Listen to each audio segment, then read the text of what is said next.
Hi friends, అందరూ ఎలా ఉన్నారు?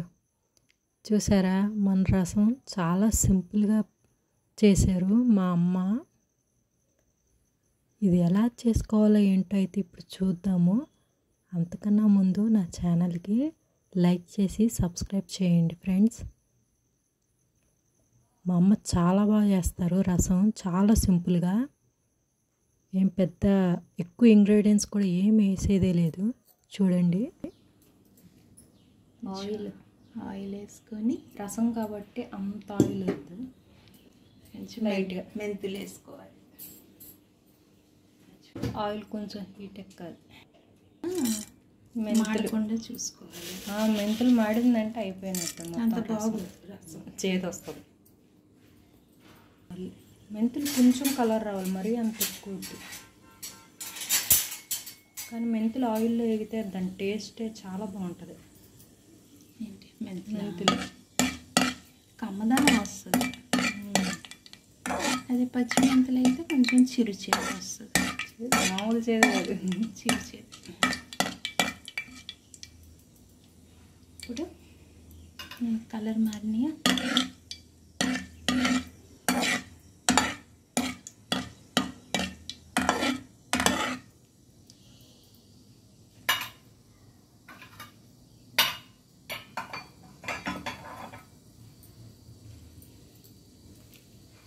ఎండుమిరపకాయలు కూడా కొంచెం కలర్ మారితే. పచ్చిమిరపకాయలు వేయవు కదమ్మా, ఎండుమిరపకాయలు. మీరు కారం ఎక్కువ తినేవాళ్ళు వేసుకోవచ్చు. పచ్చిమిరపకాయల రసం కారం ఉండకూడదు, కమ్మగా ఉండాలి.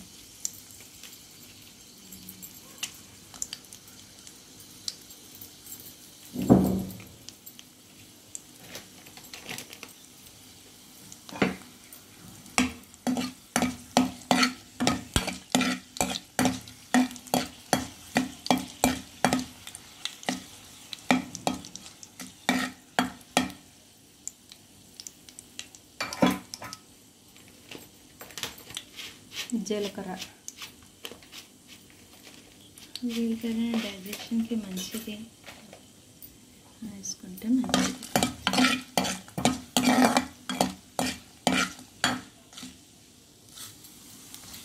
జీలకర్ర,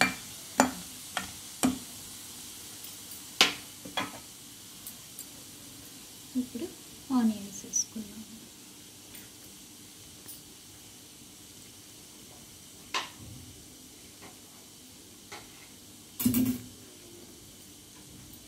ఆనియన్స్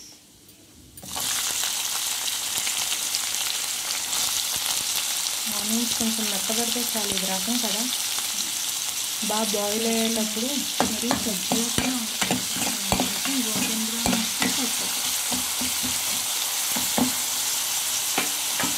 బాగా బాయిల్ అయ్యిద్ది కదా రసం, అందుకే ఆనియన్స్ మెత్తబడితే చాలు.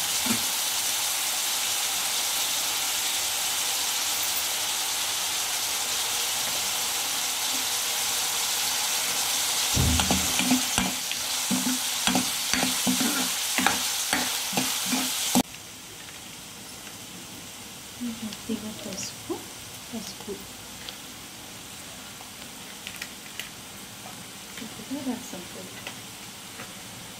రసం పౌడర్, చారు పొడి, రసం పొడి.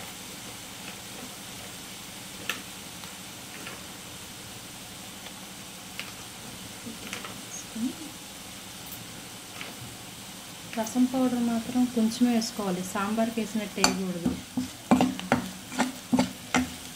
కొంచెం వేసుకోవాలి పౌడర్ మాత్రం. వాటర్ పోసేసుకోవాలి.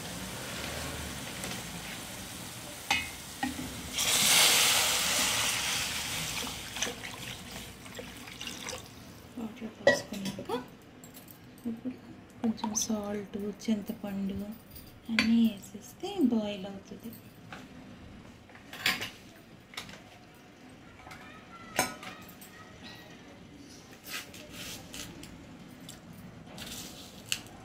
సాల్ట్,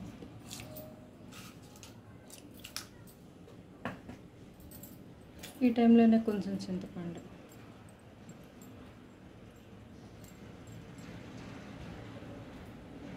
మరి బెల్లం ఎక్కువ అక్కర్లేదు, చింతపండు కొంచెం. బెల్లం ఎప్పుడు వేస్తాం? ఇప్పుడే వేసేస్తాను. బెల్లం కూడా బాయిల్ అవుతుంది అంతే. కొంతమంది షుగర్ వేస్తారు, కొంతమంది బెల్లం వేస్తారు, మన ఇష్టం. బెల్లమే మంచిది, షుగర్ బెల్లం. తర్వాత కొంచెం బెల్లం. బాయిల్ అయ్యేటప్పుడు కొత్తిమీర వేద్దాం. ఇప్పుడు కావాలిగా అంతే. ఇది బాయిల్ అవ్వాలి బాగా.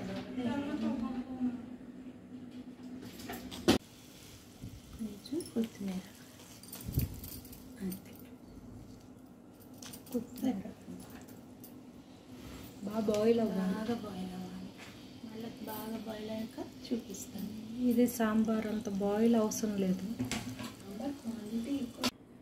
ఫైనల్గా రసం అయితే అయిపోయింది. ఇంక స్టవ్ ఆఫ్ చేసుకుంటే చాలు. అది చింతపండు.